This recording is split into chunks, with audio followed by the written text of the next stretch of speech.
Ассалаумағалейкум, рахматуллахи баракату. Қазақстан халқы. Кеше айтқандай жалғастырып өтейін.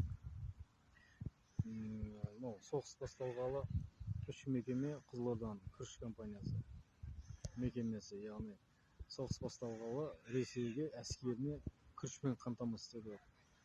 Сол мекемелерден күріш алмауларыңызды сұраймын.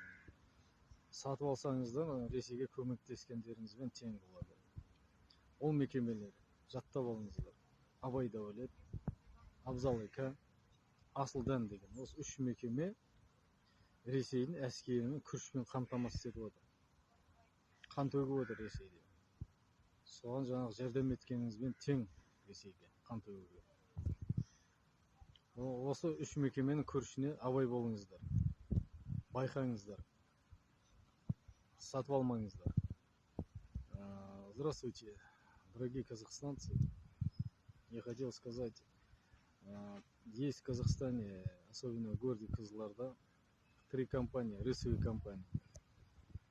Они, как война началась в Украине, они начали обеспечивать российскую армию рисом. То есть для изготовления рисовой каши и так далее. Я сейчас перечислю компании. Вы это сам запоминайте и не покупайте с этой фирмы рис. Вот первая компания. Абай Дәулет с брендовым таким названием. Есть еще Асылдан и Абзал ика. Эти 3 компании обеспечивают российскую армию рисом. Если вы покупаете с этих компаний рис, значит вы помогаете российской армии в уничтожении украинского народа.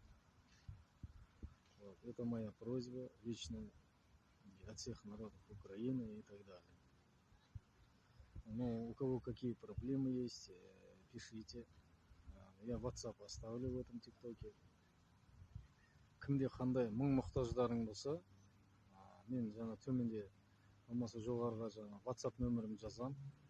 Соған видеоларыңызды, жаңағы нелеріңізді жіберіңіздер, шаруаларыңызды. Қандай істеріңіз бітпей қалды, жұмыстан шығарып жіберді ма, пенсияға жетпей жұмыстан айырылып қалдыңыздар ма, жаңа тағы да басқа мәселелеріңізді жіберіңіздер. Мен осы эфирге шығарам, анонимді түрде. Нелеріңізді, аты жөндеріңізді айтпаймын. Естіп, ауызша айтып отырам.